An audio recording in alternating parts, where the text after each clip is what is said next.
nous avons besoin de cette première étape qui fait qu'au-delà de cette intensité émotionnelle, eh bien, d'amener un petit peu de calme, d'amener un petit peu de paix en nous, rien qu'en méditant sur le souffle, en prenant le temps de marcher un petit peu, de s'apaiser, de manière à amener du calme.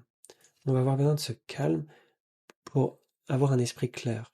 Et donc là, je pense entre autres à une analogie que donne Vénérable Geshe-la, toujours dans Comment résoudre nos problèmes humains, donc qui se trouve à la page 45, si jamais vous souhaitiez relire puis contempler cette analogie, donc où il dit « Il y a de la place dans le ciel pour un orage, et de même, il y a de la place dans le vaste espace de notre esprit pour quelques sensations douloureuses.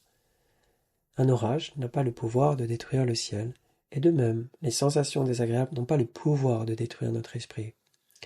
Lorsque des sensations douloureuses se manifestent dans notre esprit, il n'y a pas besoin de paniquer. Nous pouvons les accepter patiemment, les éprouver et examiner leur nature et leur provenance. En faisant cela, nous découvrirons que les sensations douloureuses ne nous arrivent pas de l'extérieur, mais se manifestent à l'intérieur de notre propre esprit. Donc les circonstances ou les autres n'ont aucun pouvoir de nous faire nous sentir mal, ils peuvent tout au plus activer des potentiels de sensations douloureuses qui existent déjà dans notre propre esprit.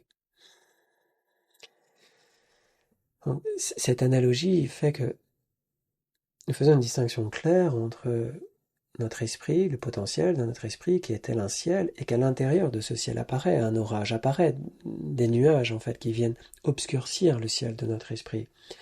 Mais par cette analogie, nous sommes invités à relativiser nos sensations. Ça ne signifie pas les nier, et ce serait complètement incorrect de ma part de minimiser ce que nous ressentons. Non, là nous cherchons à réduire ce que nous ressentons, à apaiser.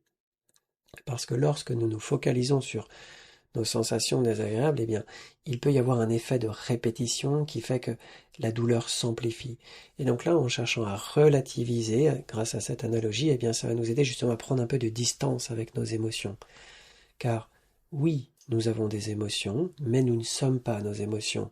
Donc là, une question parmi d'autres, mais quelle est la relation? Quelle relation entretenez-vous avec vos émotions? Sentez-vous être vos émotions? Vous associez à? Ou, au contraire, vous sentez qu'il y a un espace entre vous et elle, et que cet espace vous permet d'agir sur celle-ci. Ouais. Donc cette question est fondamentale, car elle nous renvoie finalement au fait que, à tort, nous nous associons à nos émotions. Nous nous identifions à elles, ce qui fait que les renforcer.